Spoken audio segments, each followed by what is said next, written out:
Hello everyone, welcome और welcome back to my channel.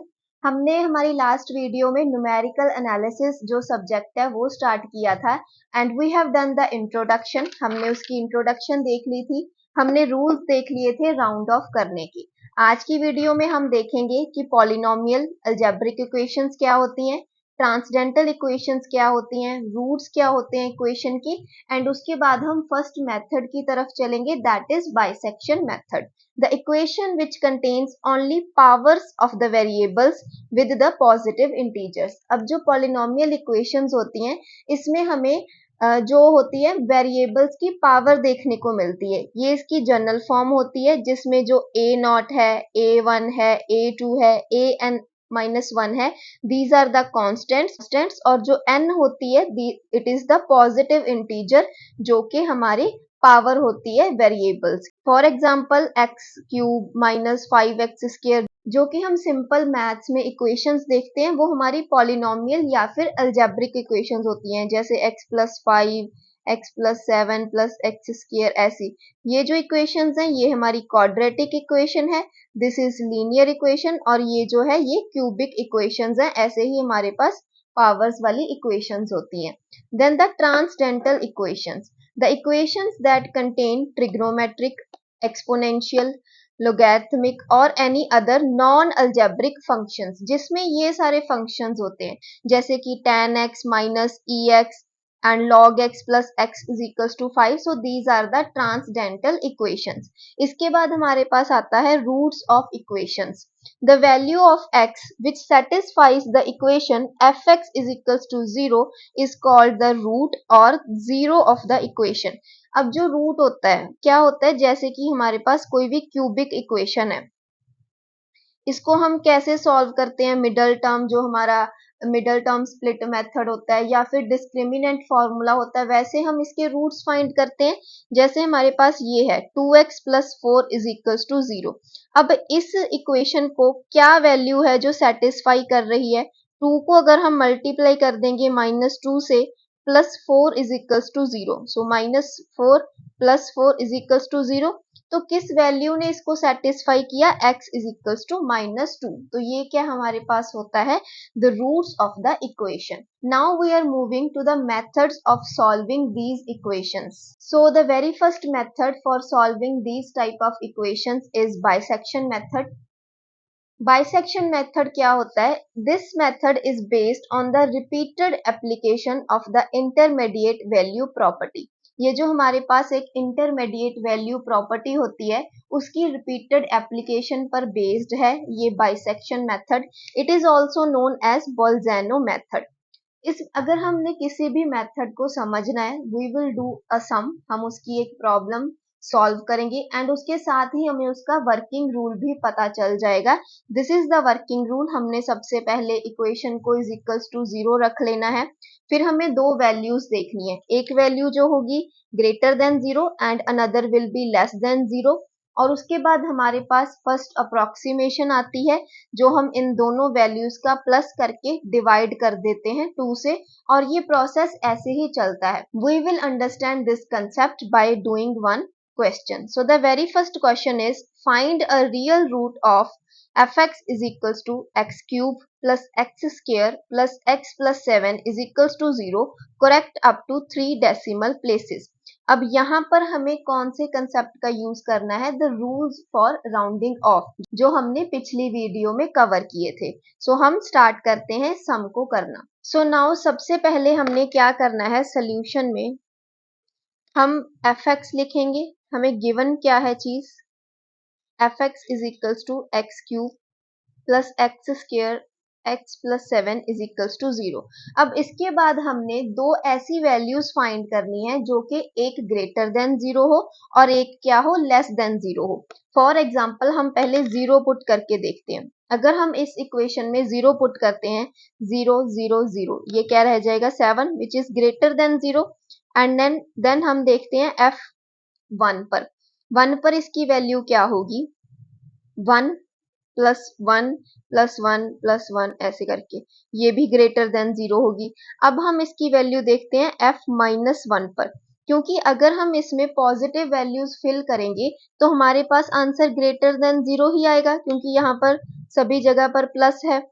तो हम पुट करते हैं f-1 पुट करते हैं x, -1 यहाँ पर पुट करेंगे तो -1 +1 हो जाएगा, क्योंकि यहाँ पर इसका स्क्वायर है। देन -1 + 7, तो इसका आंसर क्या आ जाएगा 6, which is also greater than 0।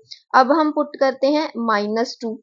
अगर हम -2 पुट करेंगे तो यहाँ पर हमारे पास -8 आ जाएगा, +4 आ जाएगा, -2 + 7 = 0। ये क्या आ जाएगा हमारे पास, इसका आंसर आ जाएगा 1, which is also greater than 0। अगर हम आगे पुट करते हैं इसमें वैल्यू f-3 पुट करते हैं तो हमारे पास क्या आ जाएगा, हमारी इक्वेशन क्या थी, x³ x² x + 7।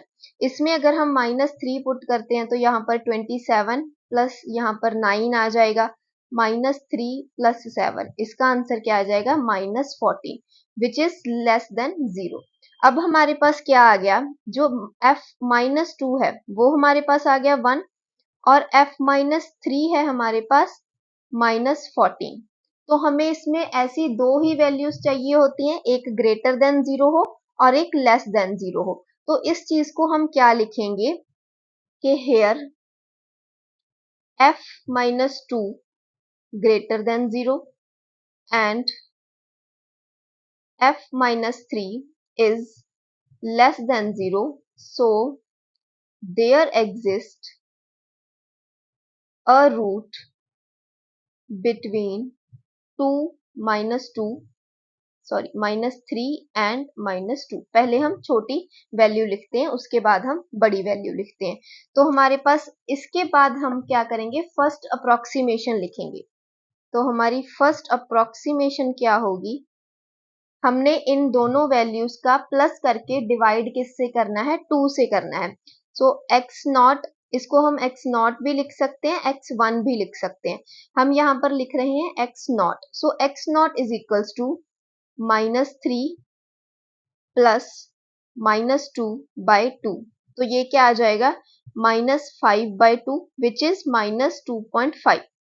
तो ये हमारे पास क्या आ गई, हमारी फर्स्ट अप्रोक्सीमेशन आ गई। तो अब हमारे पास जो हमारी एक्चुअल इक्वेशन थी उसमें हम क्या पुट करेंगे, x0 की वैल्यू पुट करेंगे जो हमारे पास फर्स्ट अप्रोक्सीमेशन आई थी। सो f(x0) इसमें हम -2.5 का क्यूब प्लस -2.5 का स्क्वायर -2.5 + 7। यहाँ पर हमें क्या यूज करना है, कैलकुलेटर यूज करना है। तो हम कैसे करेंगे, -2.5 इसका क्यूब एंड देन हमने प्लस करना है 2.5 का स्क्वायर। यहाँ पर मैंने माइनस इसलिए नहीं लगाया क्योंकि स्क्वायर है तो वो प्लस हो जाएगा, एंड देन प्लस इसका हम आंसर निकालेंगे। इसके बाद क्या होगा, -2.5 देन +7, ये हमारे पास क्या आ गया, -4.875। अब ये जो हमारे पास f(x0) की वैल्यू आई है, इट इज लेस देन 0। हमने बाइसेक्शन मेथड में क्या करना होता है, एक वैल्यू ग्रेटर देन 0 लेनी होती है और एक वैल्यू हमने लेस देन 0 लेनी होती है। तो हमारे पास जो पहले वैल्यू थी हमारी f-2 क्या है, ग्रेटर देन 0 है, f-3 क्या है, लेस देन 0 है, एंड f(x0) हमारे पास क्या आ गया, लेस देन 0, और हमारे पास -2 क्या है, ग्रेटर देन 0। सो यहाँ पर हम लिखेंगे कि as f-2 greater than 0 and f-2.5 is, so the root exists between, किसके बीच में हमारे पास रूट एग्जिस्ट करेगा, -2.5 एंड -2। हम लिख देंगे रूट एग्जिस्ट बिटवीन -2.5 एंड 2। और इसके बाद हमारे पास क्या आ जाएगी, सेकंड अप्रोक्सीमेशन। सेकंड अप्रोक्सीमेशन हम कैसे करेंगे, x1 आ जाएगी, इट विल बी -2.5 -2 डिवाइड 2, ये हमारे पास क्या आ जाएगी, -2.25। ये हमारी अब क्या आ गई, हमारे पास सेकंड अप्रोक्सीमेशन आ गई। अब हम इसकी वैल्यू हमारी इक्वेशन में पुट करेंगे जो हमारे पास एक्चुअल इक्वेशन थी। सो इसको हम कैलकुलेट करेंगे -2.25 का क्यूब एंड देन 2.25 का स्क्वायर देन -2.25 एंड +7। तो इसका आंसर हमारे पास क्या आ गया -1.5781। हम यहां तक ही रख लेते हैं। तो ये क्या आ गया, again it is less than 0।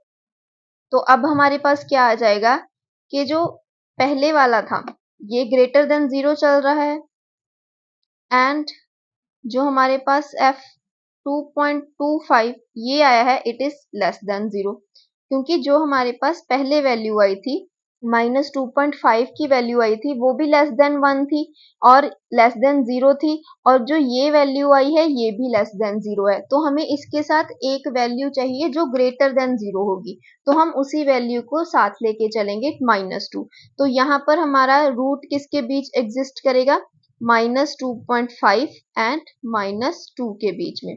तो अब हमारे पास ऐसे ही हमारी क्या आ जाएगी, थर्ड अप्रोक्सीमेशन आ जाएगी विच विल बी x2 हमारे पास क्या आ जाएगा -2.25/2, ये आ जाएगा 2.125। तो इसी तरह हमारा जो सम है वो चलता रहेगा। आई एम राइटिंग द आंसर्स, आप भी कैलकुलेट करके इसके आंसर्स इसके साथ मैच कर लेना। और जो हमारा बाइसेक्शन मेथड है ये एक लेंथी मेथड है, इसमें अराउंड 13-14 हमने तो अभी फर्स्ट सेकंड थर्ड अप्रोक्सीमेशन तक किया है, इसमें 13-14 अप्रोक्सीमेशन तक जो आंसर है वो चला जाता है। सो आगे हम और भी मेथड्स देखेंगे जिसमें कम अप्रोक्सीमेशंस में आइट्रेशंस में ही जो हमारा सम है वो सॉल्व हो जाता है, but the bisection method is the lengthy method. I am writing the answer. So अब हमारे पास हमने यहाँ तक कर लिया था and then I have written the values. इसके बाद हमारे पास लेस देन 0 आ जाएगी, तो एक हमारे पास ग्रेटर देन 0 एंड एक हमारे पास लेस देन 0, तो रूट इन दोनों के बीच में लाई करेगा। एंड देन मैंने सारी जो अप्रोक्सीमेशंस हैं वो लिख दी। फोर्थ अप्रोक्सीमेशन आ जाएगी, फिफ्थ,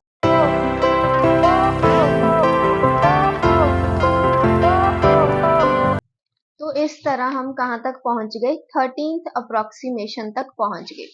हमारे पास जो 12th अप्रोक्सीमेशन थी वो थी 2.1047।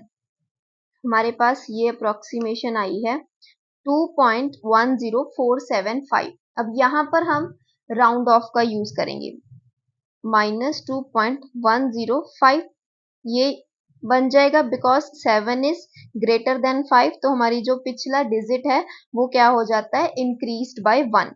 तो 12th अप्रोक्सीमेशन है हमारे पास वो आ गई -2.105, हमारे पास आई थी -2.105।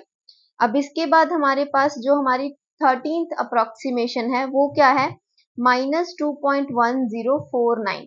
सो अगेन ये ग्रेटर देन 5 है, तो जो पिछला डिजिट है वो हमारे पास क्या आ जाएगा, इंक्रीज्ड बाय 1। तो इन सम्स में हमें क्या करना होता है, जो लास्ट तक हम पहुंच जाते हैं तो हमने लास्ट की जो दो अप्रोक्सीमेशंस हैं उसमें 3 डेसिमल पॉइंट्स इक्वल करने होते हैं, बिकॉज हमें क्वेश्चन में कहा था कि find the real root correct up to 3 decimal places. अगर हमें 4 कहा होता तो हम 4 तक लेके चलते, और इस क्वेश्चन में हमें 3 डेसिमल प्लेसेस तक कहा है तो हम 3 डेसिमल प्लेसेस तक लेके चल रहे हैं। सो एट द एंड हम क्या लिख देंगे, of the given equation -2.105 correct up to 3 decimal places. तो हमारे पास इसका वर्किंग रूल क्या है, हमने दो देखने हैं, एक ग्रेटर देन 0 होगी वैल्यू, एक लेस देन 0 होगी। फिर हम डिवाइड बाय 2 करके फर्स्ट अप्रोक्सीमेशन निकालेंगे एंड देन उसके बाद उसकी वैल्यू हम इक्वेशन में पुट करेंगे, देखेंगे कि वो लेस देन है या ग्रेटर देन है, then the process goes on. So I hope आपको बाइसेक्शन मेथड समझ आ गया होगा। If you have any problem then you can ask me. In the next video हम बाइसेक्शन मेथड का ही एक और क्वेश्चन करेंगे जिसमें हमने टॉलरेंस भी फाइंड करनी होती है। Thank you.